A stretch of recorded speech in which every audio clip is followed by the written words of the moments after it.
গতকাল ভোলায় তিনজন উপদেষ্টা গিয়েছিলেন, আপনারা ইতিমধ্যেই জানেন। ফয়জুল কবির বিদ্যুৎ উপদেষ্টা, শিল্প উপদেষ্টা আদিলুর রহমান শুভ এবং বাণিজ্য উপদেষ্টা বশির উদ্দিন। তারা সেখানে গিয়েছিলেন, জনগণের সাথে কথা বলেছেন এবং আপনারা জানেন যে শেখ হাসিনার সরকার বরিশাল থেকে ভোলার জন্য একটি সেতু নির্মাণ করেছিল এবং এই সেতুটি নির্মাণ হয়ে গেলে বাংলাদেশের 64টা জেলা সবাই মানে অল কানেক্টেড হয়ে যাবে বাই রোড। সো এটা খুবই ইম্পর্টেন্ট একটা সেতু ছিল, কিন্তু এই তিনজন উপদেষ্টা গিয়ে সেখানে উপস্থিত জনতাকে বলেছে যে তারা এই সেতুর কাজ এখনই শুরু করবে না, এটি বোধহয় খুব তাড়াতাড়ি শুরু হওয়ার কথা ছিল, কিংবা আওয়ামী লীগ থাকলে হয়তো এটা দিনে শুরু হয়েও যেত। যাই হোক, তারা এই কাজটি এখন শুরু করবে না। এবং কেন করবে না তারা বলেছে, তারা এই সেতুটার ডিজাইনটা আবার নতুন করে করবে। অর্থাৎ শেখ হাসিনার সরকার কিন্তু এই ডিজাইনটা করে ফেলেছিল এবং আপনাদের মনে আছে কিনা এটা তখন আমরা অনেকেই দেখেছিলাম। যাই হোক, সেই ডিজাইনটা তারা বাতিল করেছে এবং নতুন করে ডিজাইন করবে। কেন নতুন করে ডিজাইন করবে? তারা বলেছে যে এই সেতুর আগে যে ডিজাইনটা করা হয়েছিল সেই ডিজাইনটা এমন ভাবে করা হয়েছিল যেন শেখ হাসিনার সরকার এই সেতুর কাজ করতে গিয়ে প্রচুর টাকা লুটপাট করতে পারে। যেই মুহূর্তে তারা বলেছে যে এই সেতুর ডিজাইনটা এমন ভাবে করা হয়েছিল যাতে শেখ হাসিনার সরকার লুটপাট করতে পারে, ঠিক সেই মুহূর্তে উপস্থিত জনতা একেবারে বিক্ষোভে ফেটে পড়ে এবং তখনই শুরু হয় চেয়ার ছোড়াছুড়ি এবং কেউ একজন চিৎকার করে ওঠে, ধর। এই ধর শব্দের পরে দেখা যায় যে সেখানে উপস্থিত জনতা উপদেষ্টাদের দিকে ধেয়ে আসে। তখন কোনো মতে উপস্থিত যারা ছিল, পুলিশ টুলিশ, তারা কোনো মতে তিনজন উপদেষ্টাকে রক্ষা করেছে। সেখানে র্যাবকে খবর দেওয়া হচ্ছে, সেনাবাহিনীকে খবর দেওয়া হচ্ছে, তো তারা এসে পরিস্থিতি কোনো মতে সামলিয়েছে। কিন্তু এই তিন উপদেষ্টা আর তখন বাই রোডে ঢাকায় ফেরার সাহস পাননি এবং তখন আমাদের স্বরাষ্ট্র উপদেষ্টা, সবার প্রিয় হাবা আসমত, লেফটেন্যান্ট জেনারেল অবসরপ্রাপ্ত জাহাঙ্গীর আলম চৌধুরী, তিনি ঢাকা থেকে হেলিকপ্টার পাঠিয়েছেন। সেই হেলিকপ্টারে করে এই তিন উপদেষ্টা ভোলা থেকে পালিয়েছেন। এদিকে পুরো বাংলাদেশ খুব উত্তেজনায় ভুগছে যে একটি সফল লকডাউনের পরে, যে লকডাউনটি মূলত আমরা আওয়ামী লীগের লোকজনদের যতটা রাস্তায় দেখেছি তার চেয়ে জনগণের স্বতঃস্ফূর্ত অংশগ্রহণে সেই লকডাউন নজিরবিহীনভাবে সফল হয়েছিল এবং তারই ধারাবাহিকতায় আগামীকাল এবং পরশুদিন আওয়ামী লীগের পক্ষ থেকে কমপ্লিট শাটডাউন ডাকা হয়েছে। কমপ্লিট শাটডাউন মানে একদম সারা দেশ থমকে থাকবে, অবরুদ্ধ বলা যায়। আওয়ামী লীগের পক্ষ থেকে বলা হয়েছে এই কমপ্লিট শাটডাউন আন্দোলনটি সম্পূর্ণ অহিংস হবে। তাদের সবাইকে বলা হয়েছে তারা যেন কোনোভাবে আইন শৃঙ্খলা রক্ষা বাহিনীর সাথে কোনো রকমের সংঘর্ষে না জড়ায়, অর্থাৎ পুলিশ, র্যাব, আর্মি। এবং বলা হয়েছে সাধারণ জনগণের যেন কোনো রকমের ক্ষতি না হয়, জনগণের গায়ে যেন ফুলের টোকাটাও না পড়ে, এরকম একটা শান্তিপূর্ণ অনুরোধ এবং নির্দেশ নেতাকর্মীদের কাছে পৌঁছে দেওয়া হয়েছে।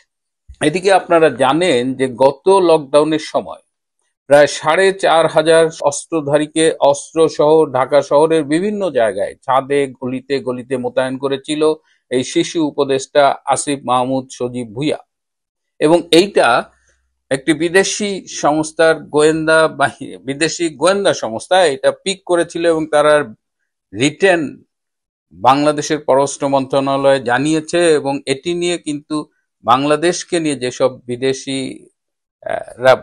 যেসব বিদেশি রাষ্ট্র ভাবেন, তারা কিন্তু সবাই এটা ইনফর্মড হয়েছেন এবং সবাই এর নিন্দা জানিয়েছেন যে একটি শান্তিপূর্ণ কর্মসূচিতে কেন এরকম সশস্ত্র প্রস্তুতি থাকবে প্রতিরোধ করবার জন্য। এবং এটা নিয়ে কিন্তু আসিফ মাহমুদের উপরে অনেকেই অনেক উপদেষ্টাও বেশ বিব্রত বোধ করেছেন।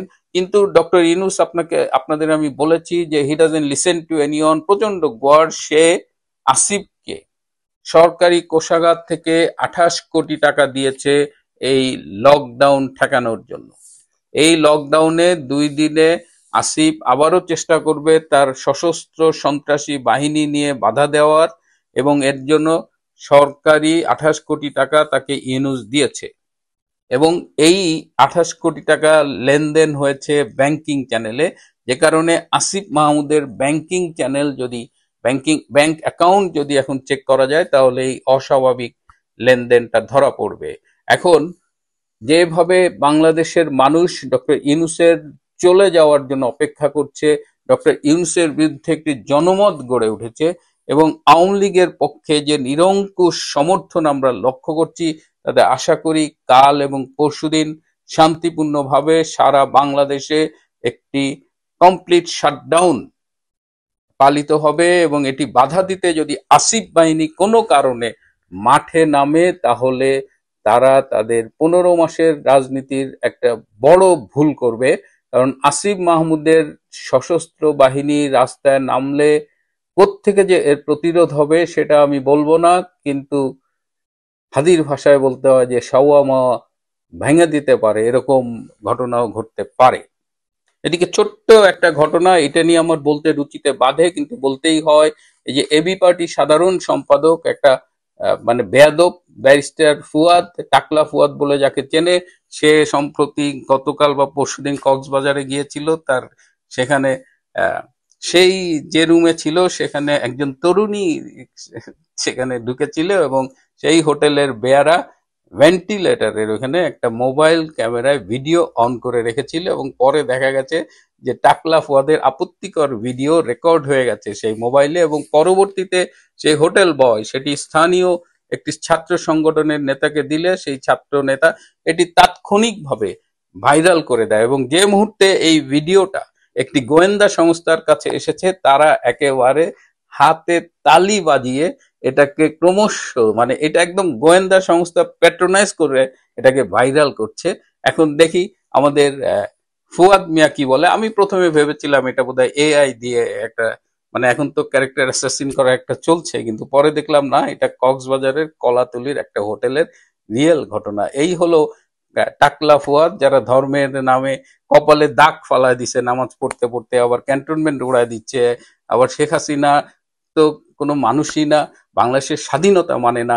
এইবার দেখা যাক বাংলার মানুষ এই টাকলা ফুয়াদকে নিয়ে কি করে। আর ছোট্ট আরেকটা বিষয়, যে আপনারা খেয়াল করেছেন যে শেখ হাসিনার আন্তর্জাতিক মিডিয়া একের পর এক কিন্তু সাক্ষাৎকার ছাপিয়ে যাচ্ছেন, এবং সম্প্রতি তার সাক্ষাৎকারে যেটা উঠে এসেছে, তিনি খুব স্পষ্ট করে চ্যানেল 16-এর একটি সাক্ষাৎকারে বলেছেন যে বাংলাদেশের এই রেজিম চেঞ্জের সাথে আমেরিকার কোনো সম্পর্ক নেই। এবং এই সাক্ষাৎকারটি তিনি সেদিন দিয়েছেন, যার আগের দিন ভারতের পররাষ্ট্রমন্ত্রী ডক্টর এস জয়শঙ্কর অ্যান্ড মার্কিন পররাষ্ট্রমন্ত্রী মার্কো রুবিওর বৈঠক হয়েছে। এটা নিয়ে আমি পরে একটা সম্ভবত আলাদা এপিসোড করব, কিন্তু হঠাৎ করে শেখ হাসিনার এই যে স্টেটমেন্ট, এই রেজিম চেঞ্জের সাথে আমেরিকার যুক্ত ছিল না, এইখানে আপনাদের কাছে কি মনে হয়? এখানে কিন্তু একটা ইন্ডিকেশন আছে, যেটা নিয়ে পরে আলাপ করব। আজ এ পর্যন্তই। ভালো থাকবেন, সুস্থ থাকবেন, তার চেয়েও জরুরি হলো নিরাপদে থাকবেন।